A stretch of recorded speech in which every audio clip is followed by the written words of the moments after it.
They say the quietest people have the loudest minds. I don't know if that's always true, but I do know that the most invisible people, we see everything. There's a specific sound a billion-dollar room makes when it goes dead silent. It's not peaceful, it's terrifying. It's the sound of 500 wealthy, powerful egos suddenly realizing they are standing on a trapdoor. I heard that sound last Tuesday. I was standing at a mahogany podium that cost more than my car, looking out at a sea of bespoke suits and designer dresses, and right in the front row, center seat, sat Julian Croft, the CEO of Apex Capital, the man who owned this city. 5 minutes earlier, he was the king. But in that silence, looking up at me, the girl he used to call the office mascot, when he bothered to remember I existed at all, he looked small. He looked pale. He looked like a man realizing that the insignificant little pebble he'd kicked every day for 6 months had just started an avalanche that was going to bury him alive. My name is Luna. For half a year, I was just the intern, the joke, and this is the story of how I called the meeting that ended his career. I wasn't supposed to be an intern at 28. I was supposed to be established. But life has a funny way of burning your plans to the ground. My mother's illness wiped out my savings. Then her funeral wiped out my credit.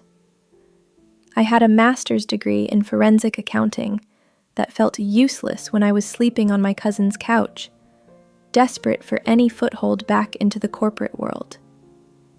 Apex Capital was the golden ticket. Even an internship there opened doors. I knew I was overqualified and underprepared for their culture, but I needed the stipend. God, I needed that stipend. I remember my first day. The lobby smelled like espresso and expensive leather. I was wearing a blazer from Goodwill that I'd carefully depilled with a razor. I felt sharp, ready. Then I met Julian. He didn't walk, he glided. He was devastatingly handsome in that cold, untouchable way, polished by generational wealth. He stopped near the reception desk where I was filling out paperwork, flanked by 2 sycophant VPs, Chad and Marcus. Julian glanced at me, then at my worn-out loafers, then away, as if I were a smudge on the glass. "Is this the new batch?"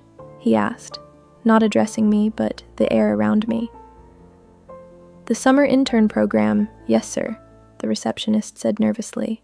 Julian smirked. "Right, the charity quota.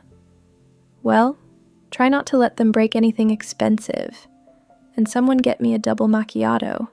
The last one tasted like dishwater." He walked away, laughing. Chad and Marcus laughed too, louder than necessary. That was the tone set on day 1. I wasn't a colleague in training. I was the charity quota. The mockery wasn't overt bullying, like shoving someone in a locker. It was corporate cruelty. It was subtle, deniable, and designed to make you feel an inch tall. They never used my name. I was intern, hey you, or, my personal favorite, can gopher. As in, can you go for coffee? Oh, Colt, I had a master's degree, and I spent 6 hours a day collating binders that no one would ever read. If I tried to offer an insight during a team huddle, Julian would talk over me without even blinking. Actually, the Q3 projections seem based on... I'd start, and he'd just boom over me. "Chad, what are we doing about the Hong Kong acquisition? I want movement." It was suffocating. I felt my intelligence atrophy. Every night I'd go back to that couch, counting pennies for ramen, listening to them laugh at me in my head. I wanted to quit every single morning. But the fear of poverty is a powerful motivator. So I swallowed my pride. I made the coffee. I took the insults. I became invisible. But the thing about being invisible is that people stop hiding things from you. They talk freely in elevators when you're holding the door. They leave documents on desks when you're watering the plants. And Julian? He was sloppy because he was arrogant. He thought he was untouchable. 3 months in, as a punishment for accidentally spilling a drop of water near Julian's Italian leather briefcase, I was banished to the tomb. The tomb was the basement archive room, windowless, smelling of dust and ozone. My job was to digitize decades of old physical transaction records that Apex had acquired in a merger years ago. Grunt work, mind-numbing boredom designed to make me quit. Julian joked to Marcus in the hallway, "Maybe the dust bunnies will teach her some accounting." They howled, so I went down to the tomb. Just me, the scanner, and thousands of boxes of dead paper. For weeks, I scanned. Scan, save, repeat. My brain went on autopilot until October 14th. I was scanning records from a defunct subsidiary called Orion Holdings. It was boring stuff. Invoices, wire transfers. But my eyes caught a pattern. A series of microtransactions, all under $10,000 to avoid automatic flagging. Heading out to a shell company in the Caymans registered as Apex Solutions 𝐷𝐿𝐼. It looked legitimate at a glance. Just internal shuffling.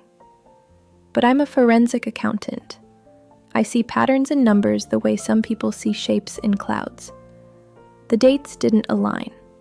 The transaction IDs were sequential, but the timestamps were jumping backward. That's impossible in a legitimate ledger system.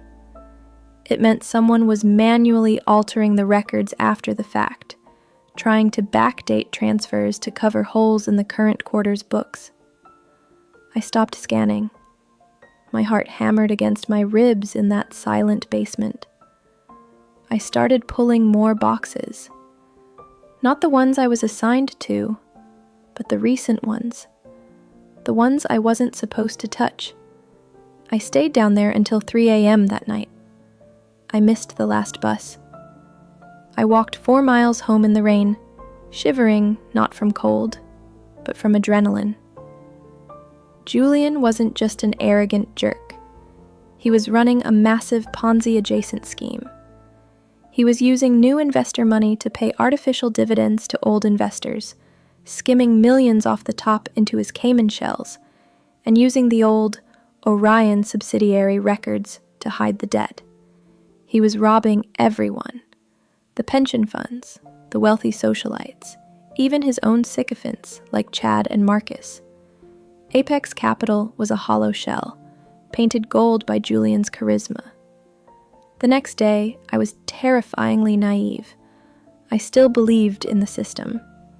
I thought if I just showed someone the truth, they'd fix it. I approached the CFO, a stern woman named Beatrice. I asked for 5 minutes. I showed her a spreadsheet I'd compiled of the anomalies. She looked at it for 30 seconds.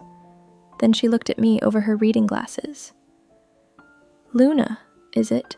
she sighed. "You're down in archives to digitize, not to play detective. These are legacy systems. They always have glitches. But Beatrice, these aren't glitches. The timestamps..." She handed the paper back, a coffee stain now on the corner. "Julian just secured the Omnicorp deal. Stock is up 12%. Do not waste my time with basement conspiracy theories. Go scan your boxes." She dismissed me. I stood outside her glass office, watching Julian walk by. He saw me holding the paper, winked, and made a shushing gesture with his finger to his lips before laughing with a client. He knew.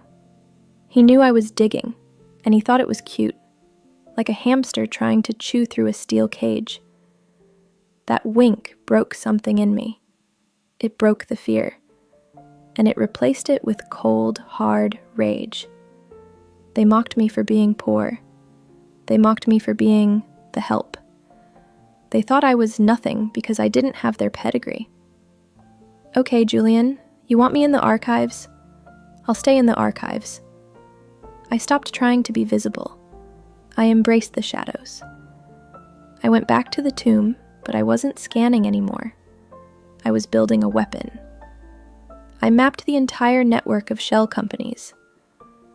I traced the wire transfers from the Caymans back to purchases made by Julian. The new yacht, the Aspen ski lodge, the diamond choker he bought his mistress. It was all bought with stolen money. But having the data wasn't enough. I was still just the intern. I needed a delivery mechanism. I needed someone with the power to call a vote that Julian couldn't veto. And that's when I found the twist in the old papers, the founding charter of Apex Capital. It was 40 years old, yellowed and brittle. I found a break glass clause in Article 9. It stated that if the company's liquidity ever dropped below a certain critical threshold, a threshold Julian was currently hiding by faking the books, any founding shareholder with more than 5% stock could call an emergency, non-negotiable plenary session. Julian thought he had bought out all the founders years ago. He'd forced them out, one by one. Except one. Mrs. Eleanor Vance, the widow of the original founder. She was 82, living in a high-end assisted living facility. She still held 7% of Apex, but she never attended meetings. Julian treated her like a senile relic, sending her flowers once a year and ignoring her existence. They called her the Dragon Lady behind her back because she refused to sell her shares. I knew what I had to do. I used my last $50 to bribe an orderly at her facility to let me in past visiting hours. Eleanor Vance sat in a wheelchair by a window, looking out at a garden. She looked frail, until she turned her eyes to me. They were sharp as cut glass. "You're not the nurse," she croaked. "No, Mrs. Vance. My name is Luna. I'm an intern at Apex," she scoffed. "Apex, that viper's nest. Did Julian send you to try and buy my shares again with chocolates?" I sat down in front of her and opened my battered laptop. "No, ma'am. I'm here to show you how Julian has been stealing from you for 5 years, and I'm here to ask you to help me burn him down." I talked for 2 hours. I showed her the Caymans transfers, the debt hiding in her late husband's old subsidiary records. When I finished, the silence in her room was heavy. She looked at the screen, then at me. A slow, terrifying smile spread across her face. "They call you the intern?" she asked. "Yes, ma'am, among other things." "Fools," she whispered. Then her voice hardened to steel. "My husband built that company on honor. Julian Croft turned it into a whorehouse of greed." She reached for the phone next to her bed. Her hand wasn't shaking anymore. "Get me my lawyer," she barked into the receiver. Then she looked at me. "Tomorrow, Luna, we are going to a meeting." The notice went out at 8 a.m., an emergency plenary session called by Eleanor Vance, invoking Article 9. Panic swept through the Apex offices. Julian was furious. I could hear him screaming at his lawyers in his office, throwing things. He tried to get an injunction. He failed. By 1 p.m., the main auditorium was packed. Shareholders flew in on private jets. The air was thick with rumor and fear. I stood backstage, my stomach doing acrobatics. I was wearing the same Goodwill blazer. Julian was on stage, trying to control the narrative. He looked slick, but sweat was beading on his forehead. "This is highly irregular," Julian boomed into the microphone, his charming mask slipping. "Mrs. Vance is confused. She's an elderly woman who doesn't understand modern finance. There is no liquidity crisis at Apex. Our profits are soaring. A side door opened. Eleanor Vance rolled in, pushed by her nurse. The room went quiet out of respect, or maybe just shock. They gave her a microphone. Her voice was thin, but it cut through the room. "I may be old, Julian," she said, "but I can still smell a rat. And you stink of rot." Julian forced a laugh. "Eleanor, please. This is embarrassing." "You're right," she said. "It is. For you. I yield the remainder of my time and the floor to my proxy." She turned her chair toward backstage. "Luna, come out here." A ripple of confusion went through the crowd. "Who?" "The intern?" I heard Chad whisper loudly. "Is this a joke?" I walked out. The lights were blinding. 500 faces stared at me. Julian looked at me like I was a cockroach he thought he'd already stepped on. "What are you doing here?" he hissed, away from the mic. "Get off my stage." I ignored him. I stepped to the podium. I plugged my laptop into the main presentation cable. The massive screen behind us, which usually showed soaring stock graphs, flickered. "My name is Luna." My voice shook slightly, then stabilized. "I'm the intern in archives. For 6 months, Mr. Croft has told you Apex is breaking records." I hit a key. The screen filled with a complex web diagram. "This is the truth." The room gasped. It was the Cayman Island network. Julian stepped toward me. "Cut the feed. Someone cut the damn feed. She's lying. Security." "Sit down, Julian," Eleanor Vance yelled from her wheelchair. The authority in her voice froze him. I continued. I didn't use jargon. I laid it out simply. "This shows $400 million of your investment capital moved into these 3 shell companies last quarter alone." Next slide. Bank statements. This is the bank statement for Apex Solutions Ltd. in Grand Cayman. The sole signatory is Julian Croft. Next slide. Photos. And these are the assets purchased with that account in the last 3 months. The yacht Apex Predator. The villa in Tuscany. The silence in the room changed. It wasn't confused anymore. It was murderous. Julian was practically vibrating with rage. "These are forgeries. She's a disgruntled, low-level employee. I'll have you arrested for corporate espionage." I looked him right in the eyes. "And finally," I said, my voice deadly calm, "here's the real liquidity report, verified by the timestamps in the Orion Legacy Archive." The final number flashed on the screen in bright red. $-1.2 billion. The sound that hit the room wasn't a gasp. It was a roar. Shareholders were on their feet shouting. Beatrice, the CFO, looked ready to faint. Chad and Marcus were slowly backing away from Julian on stage. Julian looked at the screen, then at the crowd, then at me. The color drained from his face. The arrogance, the smugness, it just evaporated. He didn't look like a golden god anymore. He looked like a con man caught with his hand in the register. He opened his mouth to speak, but no sound came out. He slumped visibly. It was over. In 10 minutes, I had undone 10 years of his lies.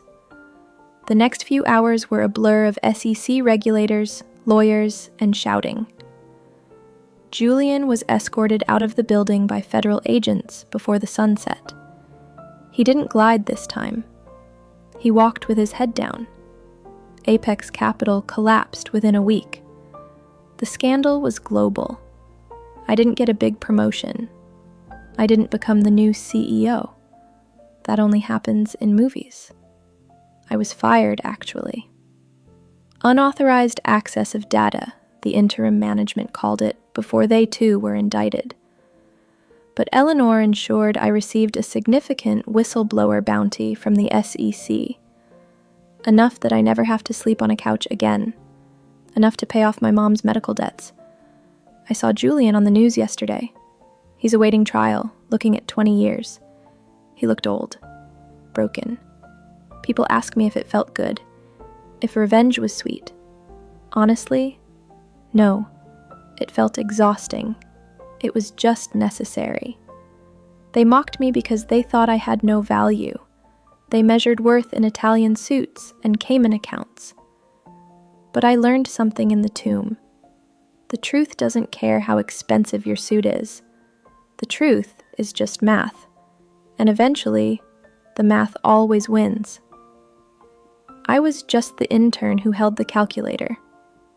Sometimes, the people who are overlooked are the ones doing the most watching. Never underestimate someone just because they're quiet. You never know what kind of storm they're holding inside. Thank you for listening to my story.